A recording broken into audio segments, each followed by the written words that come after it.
And welcome back to the Midday Show. Excited to be here this Friday, a windy Friday. I'm Jeff Everett. He's Mark Messina. Mark, how are you doing? Ready for the weekend?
All right, and we're back. Hopefully the wind won't knock us off again. Mark, are you excited for the weekend?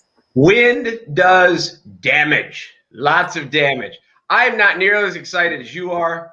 You have a state championship game tomorrow. I just want to say, I want to pat myself on the back for you've been an anxiety-ridden nightmare, and I have done so well handling you. Like I called you last night. You probably don't even remember talking to me. You just kept mumbling things like, we need to hedge harder on the pick and roll. We need to hedge harder on the pick and roll. So, like, win or lose, I will be happy for you when this is over because I think you've lost all senses of sanity. I think I'm handling it well.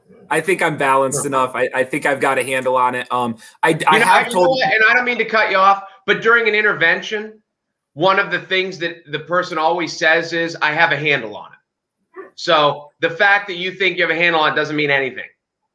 I will say, like, I've told a couple of family members, I'm very excited for the game at 2:30, but I am almost as excited for 4 o'clock on the same day, just when it's kind of over and gets relaxed and hopefully enjoy it and kind of get to start reflecting on it and talk about what these guys have accomplished. So, well, I'm happy that it'll be over for you, so you come back to normal. But then the problem is, if you win, will you be unbearable to deal with? Because you're like, well, you just want to state championship. So we'll cross that bridge when we come to it. But, you know, this week has been rough. So anyway, good luck to you tomorrow.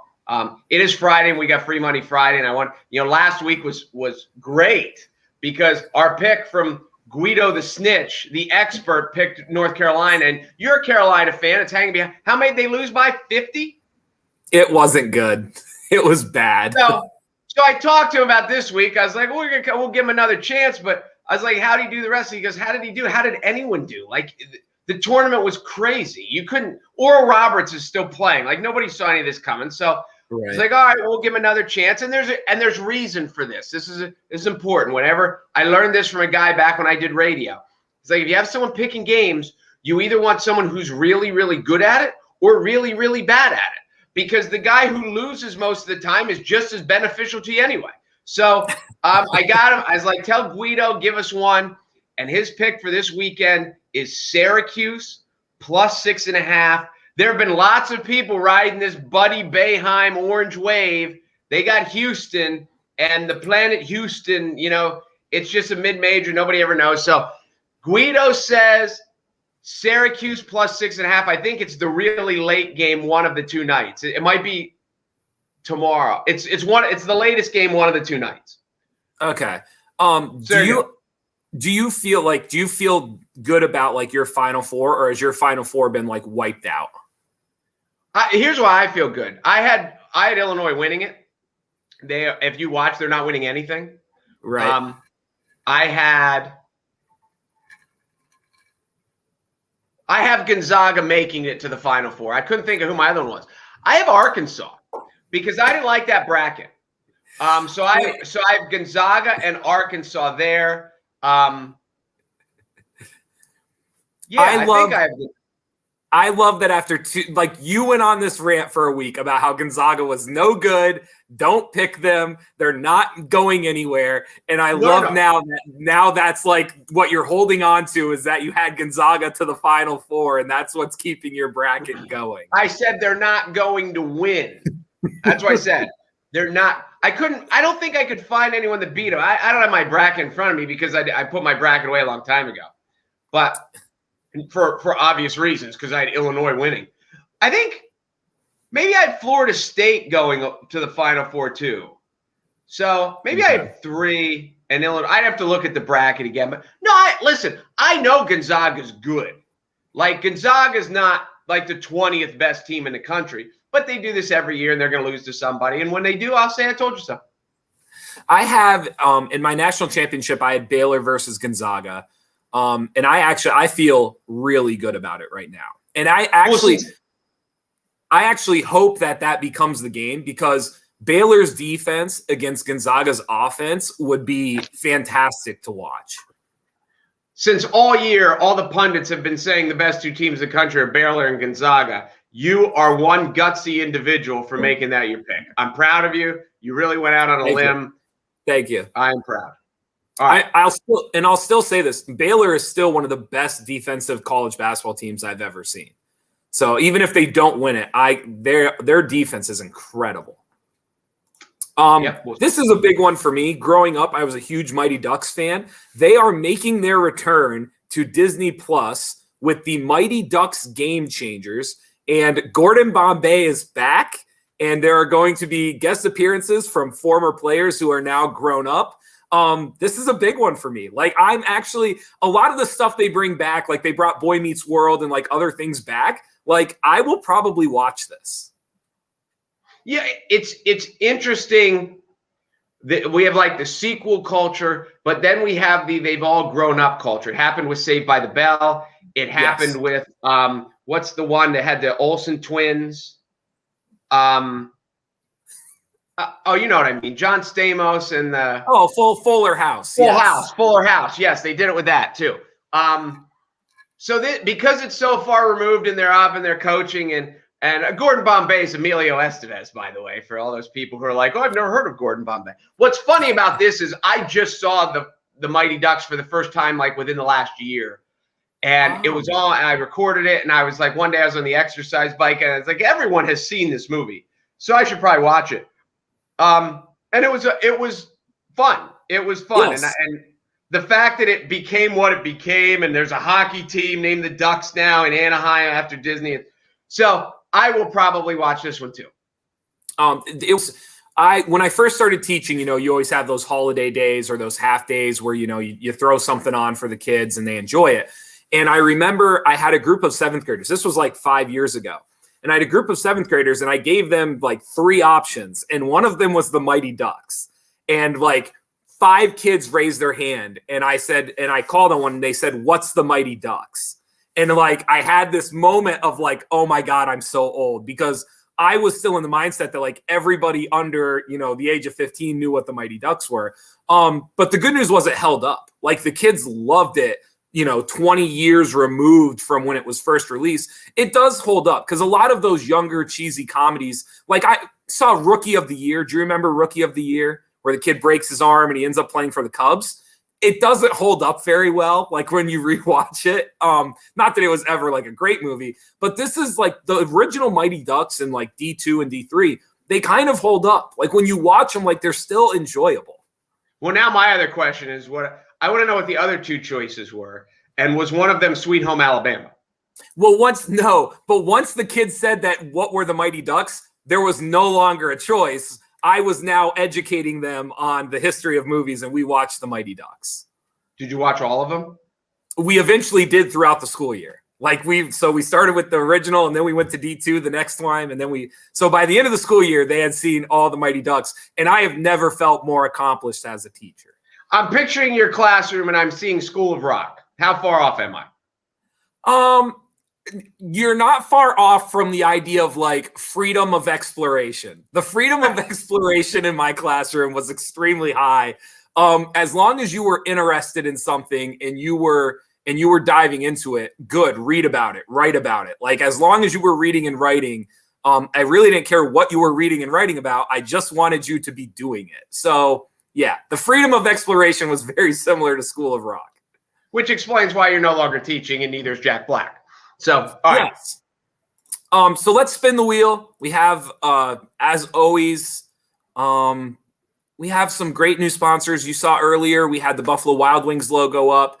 And obviously we have some gift cards to give out from them as well. So hopefully someone lands on it. And then as you're watching March Madness here the next weekend or two, you can have some wings from Buffalo Wild Wings. We also have Palco Federal Credit Union giving us some Visa gift cards. We have Eat and Run Catering. We have Moon and Raven. We also have the break room.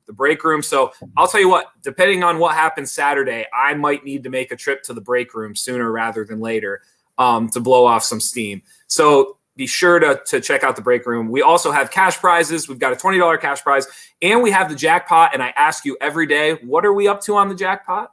I don't know. 160-ish? 160th? Okay. So that's how we do it. And in order to win, Mark, what should they do? They should just go to Facebook and join the Midday Show group. And that's all they need to do. And then they're in. And then a winner comes out. And then we're ready. And then you can win. Now, you're probably going to lose, but you can win. And if you get your name drawn, you get a free T-shirt. And as we get here, as basketball ends for Jeff, and we're gonna spice some things up for April 1st. We have new sponsors coming on, and April 1st is Thursday. It's next week sometime. So we have some new exciting things coming up, and it'll be fun. So here we go. All right, so our random winner today from the Facebook group, The Midday Show, is Olivia Johnson. Olivia Johnson, congratulations. Here is your NCPA prize wheel spin. I wonder how many Olivia Johnsons we have in the viewing area that are now excited but weren't part of the Midday Show group. Oh, I thought you had it. Empty slot. Almost. Loser wheel, T-shirt, loser wheel. We're up to like loser wheel number 2. Next week we're gonna really organize the loser wheel. Maybe we'll do it like the first of every month, the last of every month. We'll figure something out. But anyway, Olivia Johnson, congratulations! You'll win something. You get a T-shirt and you'll win something else later on. I'm afraid to bring this up. I'm kind of cold again. I appreciate you not like bringing me down. Windy. And, like, it's hard to shoot when it's windy. You know, on like a white man can't jump, they tell you it can push your jump shot 6 or 8 inches each way. Yeah, we had a coworker, a colleague, send this story to us. There is a newspaper in Kansas City, a small local newspaper, that published a blank newspaper, and that was not by mistake, it was by plan. The idea behind it is the owner wanted to show what's going to happen if you don't start supporting local news. I thought it was a really clever idea, a really neat idea. I don't know. I don't know, though, if this solves what they're trying to do. Well, it won't. But it does point out, we're in a changing culture, and there are beauties of social media and there are downfalls to social media. And it's not, one of the ones that we've discussed here is bullying. When you and I were kids, the bullies at school, once school was over and the kids got to go home, you were away from it. You were away from it till school started again. Now with social media, it's constant and they can follow you everywhere. And they can blast things out about you everywhere. So social media and bullying has made bullying a lot worse. One of the other aspects is when we were young, that if you heard something broadcast on TV or you saw something in print, you were kind of had this belief that it was true and that it was fact checked and now, kind of everyone has a voice, but including in everyone has a voice, every idiot has a voice and everyone with an agenda has a voice, and the ability to share things that are blatantly false and that a lot of people see things that they agree with. So they just automatically think it's true. And I am shocked at how many times friends of mine post things on Facebook. And my first reaction when I read this is that can't be true. And in a 90-second search, you find out that it's not true, it's exaggerated, or the picture was doctored, or blah, blah, blah, blah, blah. And we live in a culture of misinformation because people are so entrenched, or people are so motivated to get people on their side and to agree with them that they just throw out things that sound good regardless of how close to the truth they are. I agree with everything that you said. The irony of the blank newspaper, like the more I thought about it, was how many people picked up the blank newspaper, saw it, thought to themselves, oh, there must have been a mistake with the printer, picked up their tablet or phone and started scrolling through their own news feed that's on their phone. And that to me is like the irony of, like, I get what they were trying to do. I understand you're trying to promote something and you're trying to bring awareness to an issue. But like, to me, it only further demonstrated that the issue might be beyond solvable. Because and how many people? Oh, go ahead. No, it's just because how many people just saw that and went, oh, and picked up their device and started scrolling through their own news feed. Well, you're right. And how many people got mad and said, well, first of all, I'm not paying for this, even though, when you have a subscription, it's what, 30? Because nobody bought it at the newsstand, let's be honest. But if you have a subscription and you show up on your doorstep and it costs you 50 cents for the day or 40, how many people are like, I'm furious? They say, I'm canceling my subscription. Or how many people, you're right, thought the incompetence of these people, they printed it, they wrapped it, they brought it to my door, and nobody noticed, and they canceled from that aspect. Now, as the story goes out, and I'm sure in this little town, I mean, it's national, so I'm sure in this little town now that people have been educated, but I'll bet there are people that canceled that now are too embarrassed to admit that they canceled because they didn't understand and don't resubscribe. I just don't know. I mean, it's a small town. I believe they said they print 8,500 and it's weekly. So it's not like a huge, so like you compare it to something locally here, like the Web Weekly or something like that. It's not this huge publication. The irony, I think they missed, like, I think it's a swing and a miss. I get what they were trying to do, but the irony is too much for me because I know what every single person did after they picked up the blank paper. They grabbed their phone or their device and they started scrolling. Yeah, but it's probably paper that's dying and it was desperate and they needed attention and they got it. But you're right. Does it save them? I don't know. But they got attention.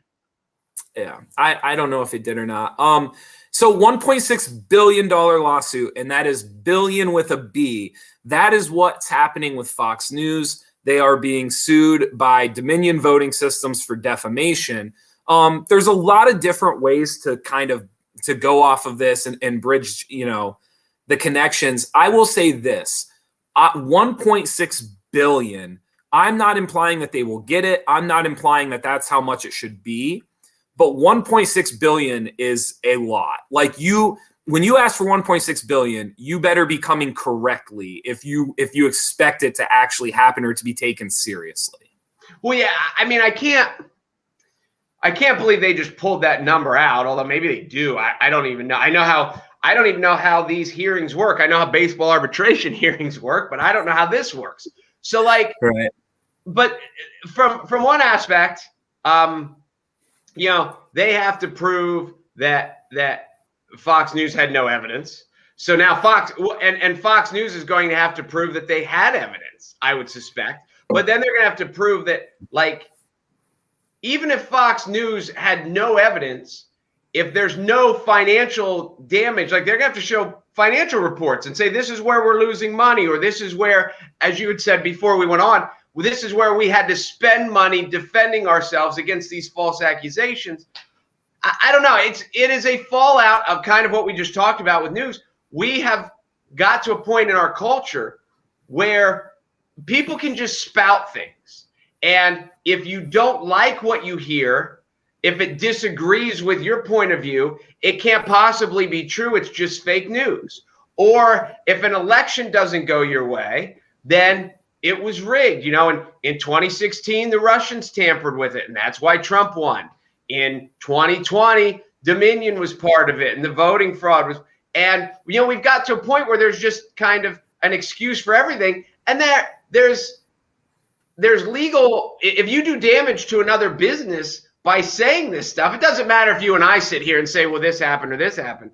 But If we call out a company and say they did and we're wrong, we're going to get sued. And this is not going to be the last one, maybe about this topic, but people kind of got to this point where they don't even understand what the First Amendment means.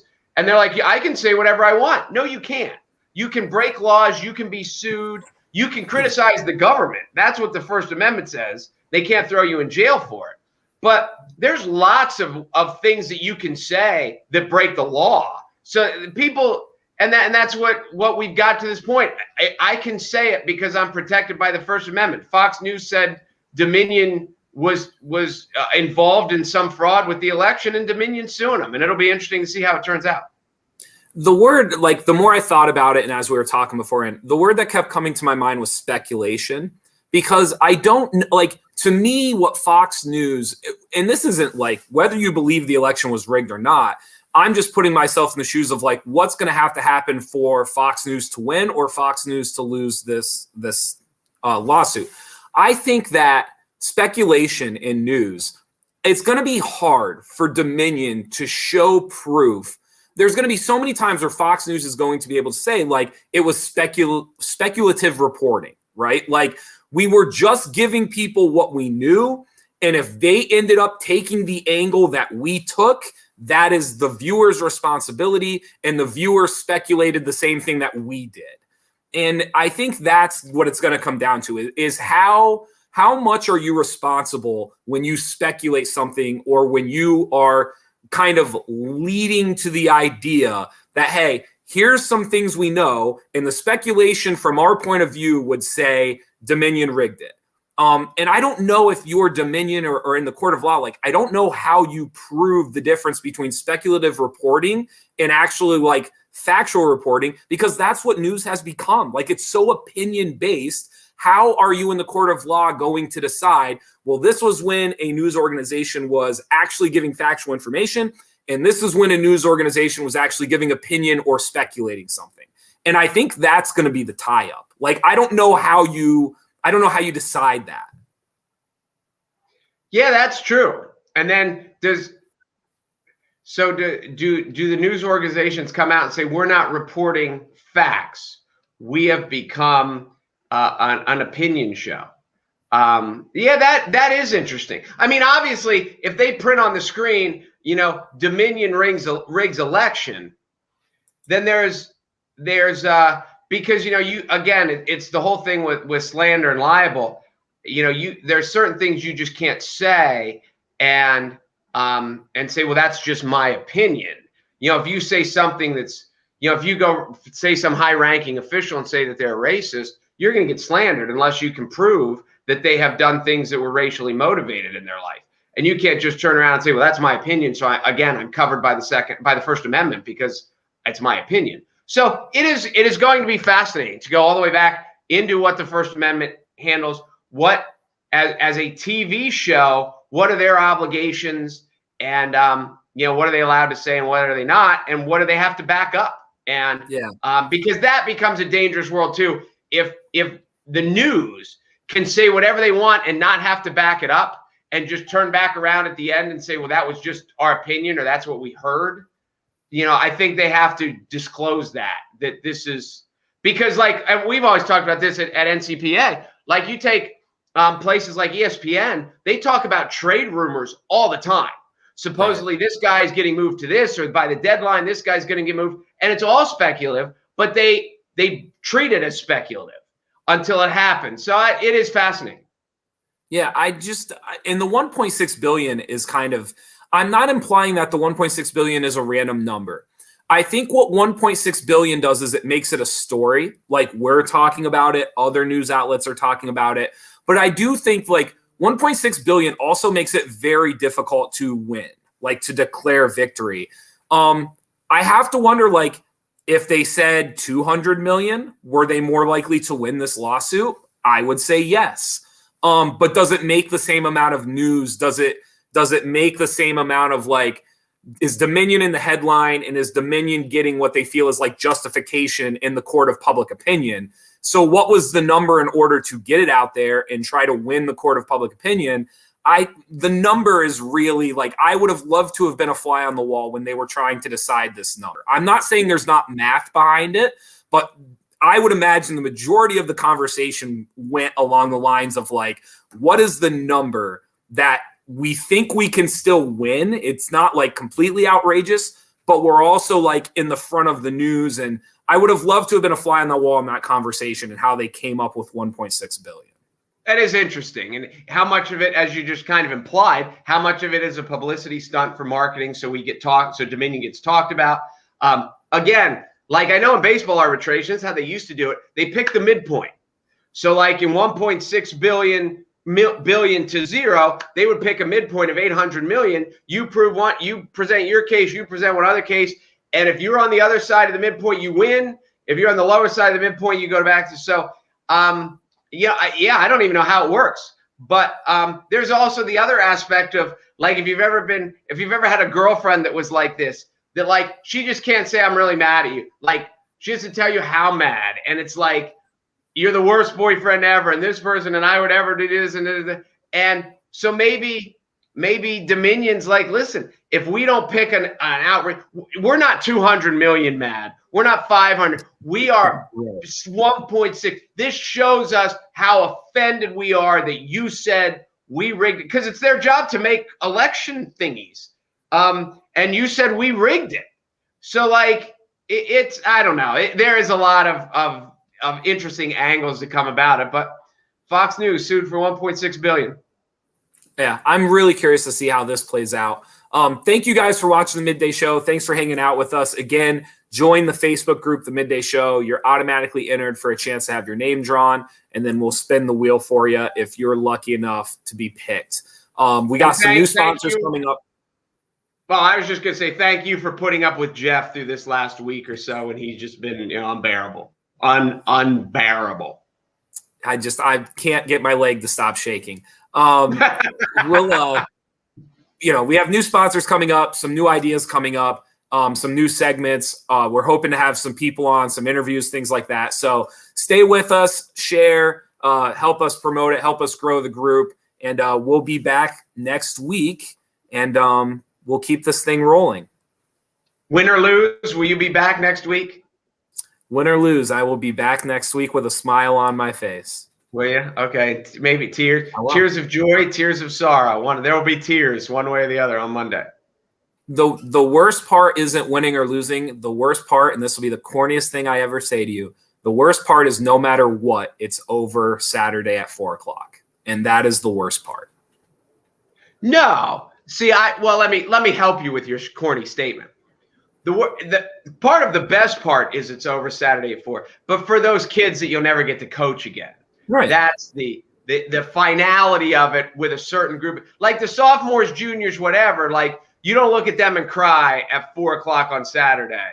Whoa. It's the seniors. You're like, dude, like I never get to yell at you again, and you have to pretend that you care. Yeah, you just said what I said, but you just said it in like 130 more words. I said it. No, the word I said it in one more word. Eloquently. That's how I said it. I said it eloquently. Thank you guys for watching the Midday Show. I'm Jeff Everett. He's Mark Messina. Thanks for hanging out with us at NorthcentralPA.com. Syracuse plus 6.5 free money.